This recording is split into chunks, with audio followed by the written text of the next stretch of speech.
Hello' everyone, আপোনালোক সকলোকে নমস্কাৰ জনাই পুনৰবাৰ স্বাগতম জনাইছোঁ মোৰ দীপনয়না চেনেলৰ নতুন এটি ভিডিঅ'লৈ। আশা কৰোঁ ভিডিঅ'টি চাই আপোনালোকে ভাল পাব আৰু শেষলৈকে চাব বুলি আশা ৰাখিলোঁ। এইটো ধৰিব পাৰিছেনে? শাওনৰ পথাৰৰ পৰিৱেশ, চাৰিওফালে বতাহ চলি আছে ধুনীয়াকৈ। এতিয়া শাওনৰ পথাৰত সকলো খেতিয়কে নামি পৰিছে পথাৰত। কিমান ধুনীয়া বতাহ বলিছে, মানে পথাৰত থাকিলে এনেকুৱা হৈ যায় গমেই নাপায় কিমান সময় পাৰ হ'ল কি হ'ল। পথাৰৰ পৰিৱেশটো ইমান ধুনীয়া। হালোৱা ৰোৱনীয়ে এতিয়া সকলো হালোৱা বাৰু আজিকালি নাই, চবটো ট্ৰেক্টৰতে হৈছে, আধুনিক পদ্ধতি হৈছে। সকলো ভৰি পৰিছে পথাৰত। ধুনীয়া মানুহজনে এনেদৰে কঠীয়া লৈ আহিছে, দেখিছেনে?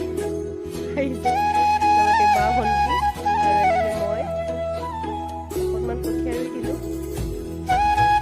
এইবোৰ পৰিৱেশ ধুনীয়া লাগে নহয় জানো? শাওনৰ পথাৰৰ ৰোৱনী দেই গাইছ মই। অসমীয়াৰ নিভাঁজ পৰিৱেশ, অসমীয়াৰ গাত এতিয়া কেঁচা মাটিৰ গোন্ধ।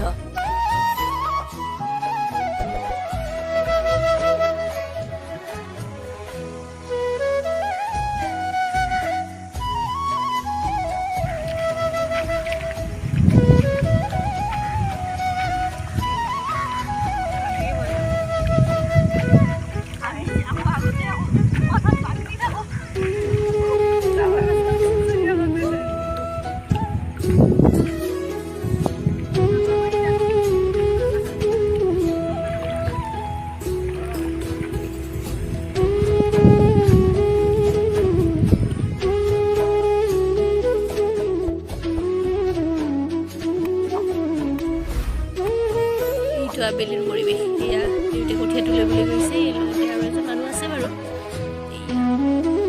কঠীয়াবোৰ ধুনীয়া হৈ উঠিছে, এতিয়া ৰুব পৰা হৈ গৈছে। এইটো হৈছে ৰঞ্জিত ধানৰ কঠীয়া। ধৰিব পাৰিছে এইজন কোন হয়? অকণমান চেষ্টা কৰিছে দেই, নাজানে ভালকৈ চেষ্টা কৰি চাইছে আৰু কি কৰিব পাৰোঁ নোৱাৰোঁ। পাৰিছেনে গাইছ?